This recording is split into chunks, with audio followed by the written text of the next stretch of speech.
December 17, 1944. Baugnez Crossroads, near Malmedy, Belgium. 1400 hours. The snow had fallen steadily all morning, covering the fields in a blanket of white that made the landscape look peaceful. The temperature hovered just below freezing. The sky was gray, flat, the kind of winter sky that promised more snow by nightfall. At the crossroads where 5 roads met, a column of American vehicles sat abandoned, engines still ticking as they cooled.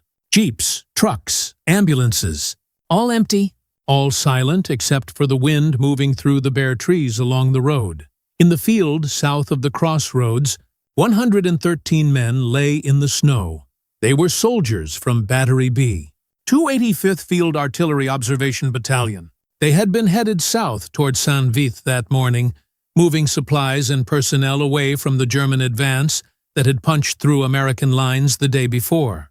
They had been unarmed, driving soft-skin vehicles, following a route they had been told was secure. At 1300 hours, they had run into the lead elements of Kampfgruppe Peiper, a mechanized SS battle group driving west as part of the opening phase of what would later be called the Battle of the Bulge. The Americans had surrendered immediately.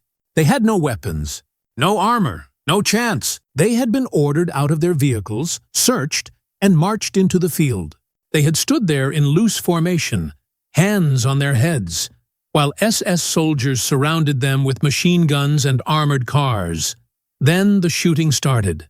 The bodies lay where they had fallen, some face down in the snow, some on their sides, some sprawled backward with arms outstretched. The snow around them was stained dark. The field was silent now. The SS had moved on 2 hours earlier, continuing their drive west toward the Meuse River. They left no guards. They left no markers. They simply left. By 1600 hours, the snow had started again, and it began to cover the dead. Private Homer Ford, 19, from Lubbock, Texas, was not among the bodies in the field. He had been shot twice, once in the shoulder and once in the side, but he was still alive. He had dropped when the shooting started and lay motionless while the SS walked among the bodies, firing single shots into anyone who moved or moaned. When the last SS vehicle drove away, Ford waited. He counted to 100. Then he crawled. He made it 50 yards before he collapsed. He lay in a drainage ditch at the edge of the field, bleeding into the snow, too weak to move further. He was found 3 hours later by soldiers from the 291st Engineer Combat Battalion who were retreating through the area and had heard rumors of fighting at the crossroads. They pulled him out of the ditch, wrapped him in blankets, and loaded him into the back of a truck. Ford was conscious enough to speak. "They shot all of us. They lined us up and shot all of us." The Engineer Battalion radioed back to their headquarters. The message was brief and confusing. Possible massacre. American POWs. Baugnez Crossroads. The report moved up the chain of command slowly at first, tangled with 100 other urgent messages coming out of the Ardennes that day. But by midnight on December 17th, it had reached 1st Army headquarters in Spa, Belgium. By dawn on December 18th, investigative teams were being assembled. The field at Baugnez was still behind German lines. Kampfgruppe Peiper had pushed 15 miles west of the crossroads and showed no signs of stopping. American forces were falling back, trying to establish a defensive line, trying to slow the German advance long enough to bring up reinforcements. There was no immediate way to reach the crossroads, no way to secure the site, no way to verify what had happened, so the bodies lay in the snow. And the snow kept falling. For 3 weeks, the field remained in German hands. The weather was brutal. Temperatures dropped below zero. Snowdrifts piled 3 feet high in places. The bodies froze solid, locked in the positions they had fallen, buried under layers of ice and snow that turned the field into a white expanse with no visible sign of what lay beneath. On January 13, 1945, American forces retook the crossroads. The first unit to arrive was a reconnaissance patrol from the 30th Infantry Division. They had been told to secure the area and report back on conditions. When they reached the field south of the crossroads, they found the snow disturbed in places. odd mounds and depressions that didn't match the natural terrain. One of the soldiers, Corporal James Mitchell, 23, from Denver, Colorado, stopped his jeep and walked into the field. He kicked at one of the mounds. His boot hit something solid. He knelt down and brushed away the snow. He was looking at a frozen face. Mitchell stepped back, radioed his platoon leader, and within an hour, the field was swarming with American soldiers. They worked carefully, methodically, clearing snow with shovels and their hands. The bodies emerged one by one, frozen, preserved, still wearing the uniforms they had died in, dog tags intact, personal effects still in their pockets. By nightfall, they had uncovered 86 bodies. Over the next 2 days, they found 27 more, 113 in total. Some had been shot in the head at close range. Some had been shot in the back while running. Some had wounds that indicated they had been executed while already on the ground. The scene was photographed. Every body, every angle, the snow, the positions, the wounds. A Signal Corps team arrived on January 14th with orders to document everything before the bodies were moved. The lead photographer was Sergeant John Moore, 31, from Boston, Massachusetts. He had been shooting combat footage since Normandy. He had seen men killed in every way war could manage. But he had never seen anything like this.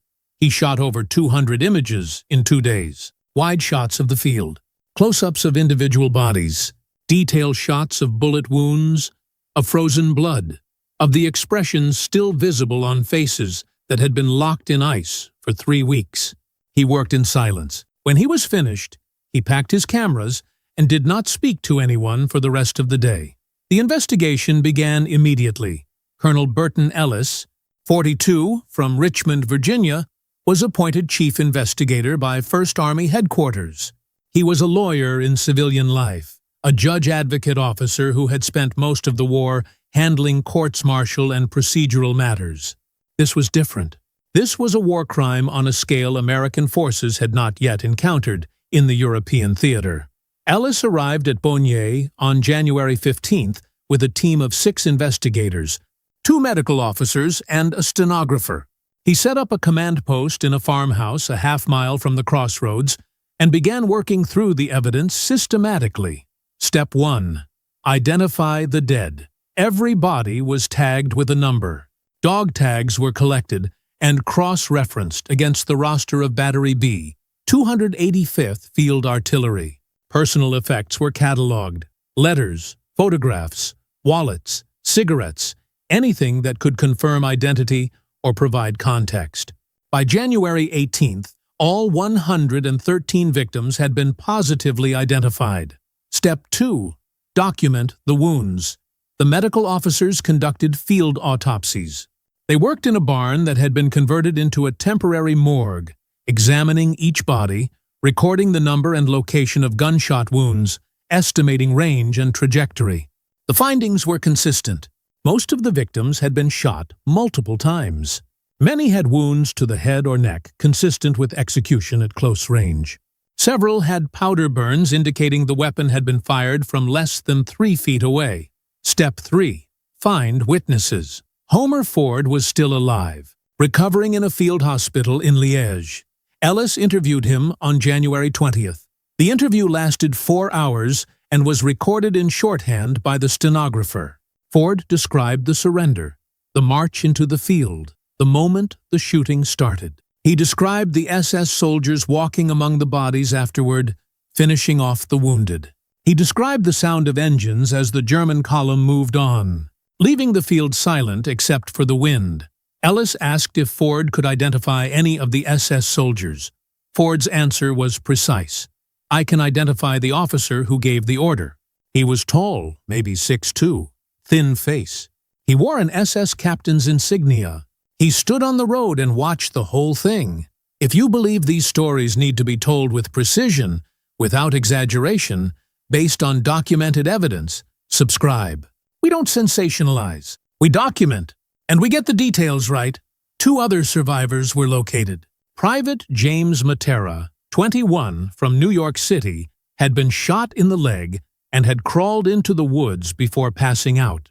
He was found by Belgian civilians on December 18th and hidden until American forces retook the area. Private Albert Valenzi, 22, from Philadelphia, Pennsylvania, had played dead in the snow for 3 hours before escaping under cover of darkness.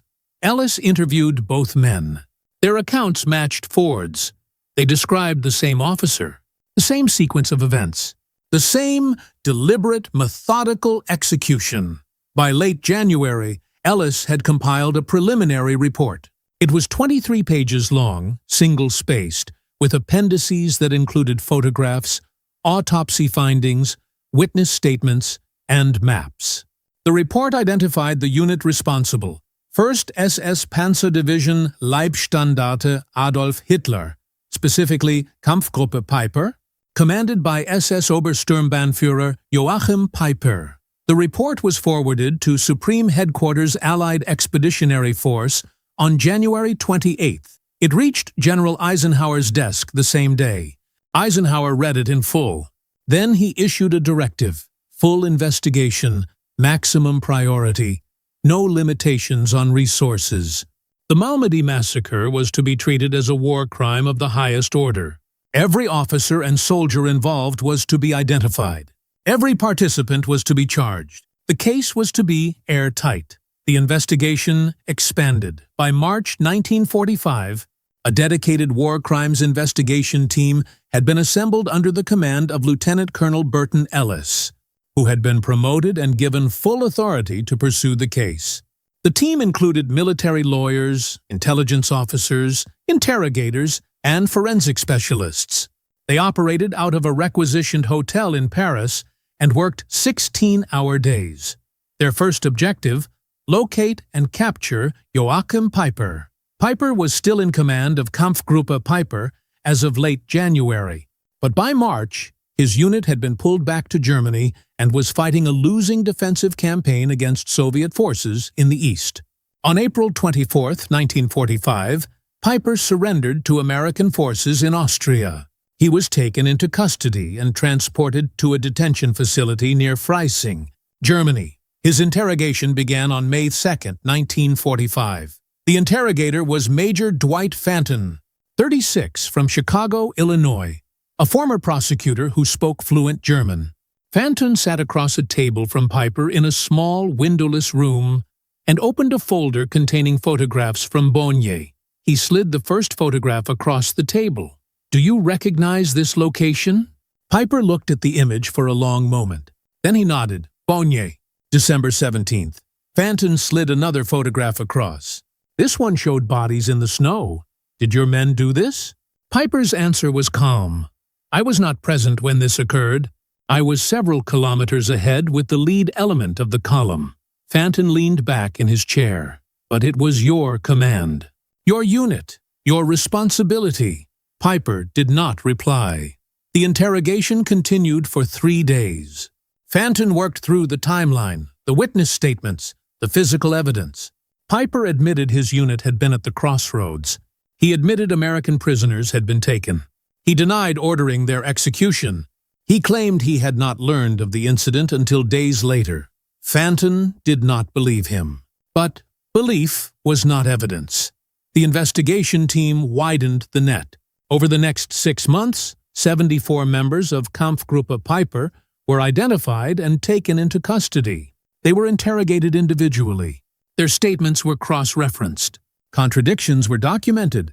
Confessions were obtained. On December 16, 1945, exactly 1 year after the start of the Battle of the Bulge, formal charges were filed.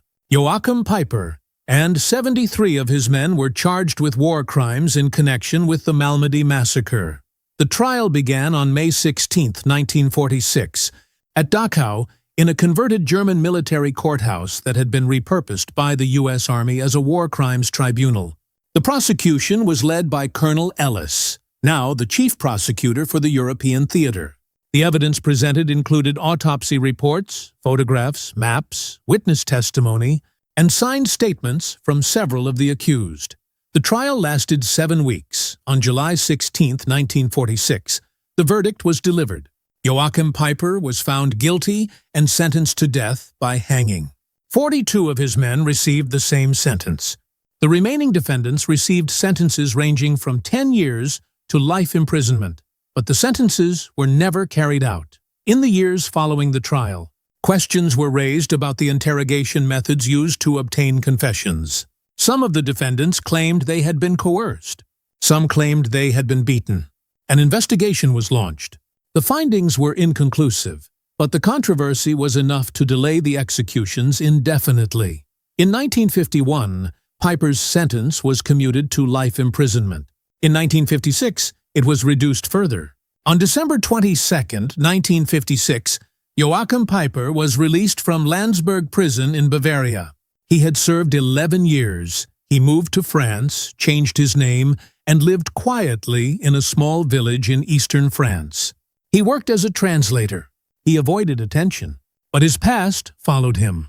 On July 14, 1976, his house was firebombed. Joachim Peiper died in the fire.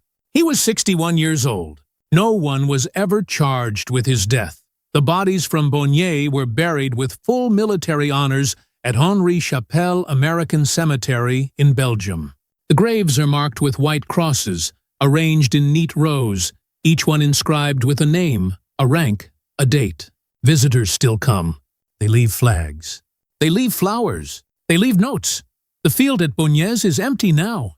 There is a memorial there, a stone marker with the names of the dead, and a brief description of what happened.